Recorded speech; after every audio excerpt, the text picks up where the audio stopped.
Olivier, que le Seigneur Jésus-Christ, lui que le Père a consacré par l'Esprit Saint et rempli de puissance, te fortifie pour sanctifier le peuple chrétien et pour offrir à Dieu le sacrifice eucharistique. C'est à la cathédrale de la Major de Marseille qu'Olivier, accompagné de 2 autres frères jésuites, a été ordonné prêtre le 6 janvier 2024, après 10 ans de cheminement personnel et spirituel. Ses parents et ses 5 frères et sœurs étaient tous présents en ce grand jour. Pourtant, ce sont les premiers vœux qu'il avait formulés il y a 8 ans au sein de la Compagnie de Jésus qui ont le plus touché ses parents.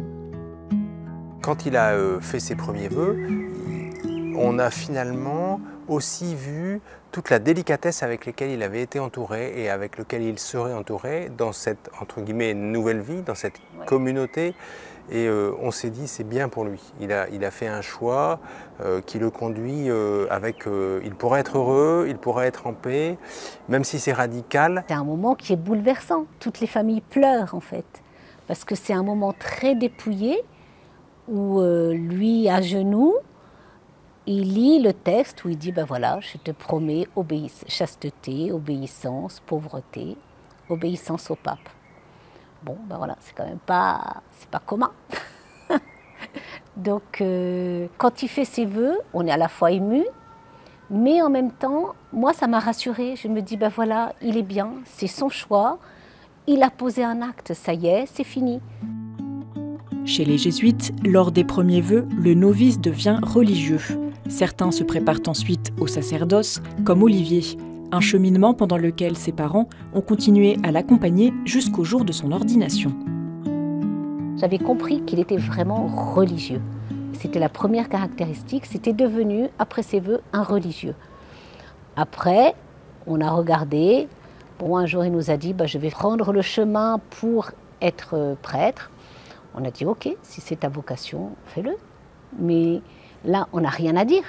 Notre présence est une évidence, quoi. C'est comme si la question, on n'aurait pas raté le mariage d'un autre enfant. Voilà. Alors son engagement est d'un autre ordre, mais en fait, la question ne se pose pas. Et il ne nous a pas dit, est-ce que vous viendrez? Et nous, on ne s'est pas dit, de toute façon, l'agenda, il était calé comme ça. Et donc, c'est une évidence dans la famille que c'est des moments où il faut être présent. C'est normal, oui. Depuis qu'il a été ordonné prêtre, le père Olivier est en mission auprès du service jésuite des réfugiés à Paris. Pour lui, la présence de sa famille le jour de son ordination était une joie. Le jour de l'ordination, j'aurais voulu passer du temps, par exemple, avec ma grand-mère qui a une santé très déclinante et j'étais plein de gratitude qu'elle soit là. Et en même temps, j'étais pris par des hommes et des femmes que je ne connaissais pas du tout, qui venaient me parler. Et du coup, d'une certaine manière, moi, j'étais frustré de ne pas pouvoir passer plus de temps avec ma famille. Et en même temps, une ordination, c'est pour le peuple de Dieu. En fait, ils ont essayé de comprendre ce que je vivais. Ils se sont intéressés au sujet de philosophie qui m'intéressait. Ils se sont intéressés au sujet de théologie qui m'intéressait. J'ai un grand-père qui est venu prendre des cours de théologie avec moi. Donc, ils ont toujours eu une présence discrète. Et en même temps, une vraie présence fraternelle autour de moi, quoi. Et je pense que ça a contribué pour moi à aussi me sentir au fur et à mesure confirmé dans ma vocation.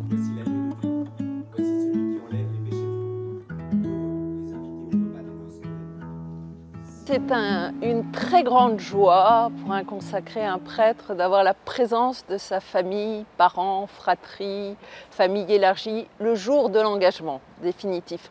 Parce que c'est une manière de les prendre dans cet engagement, dans ce oui total, de prendre toute son histoire, tout ce qui fait que nous sommes ce que nous sommes aujourd'hui, et de pouvoir l'offrir dans ce oui.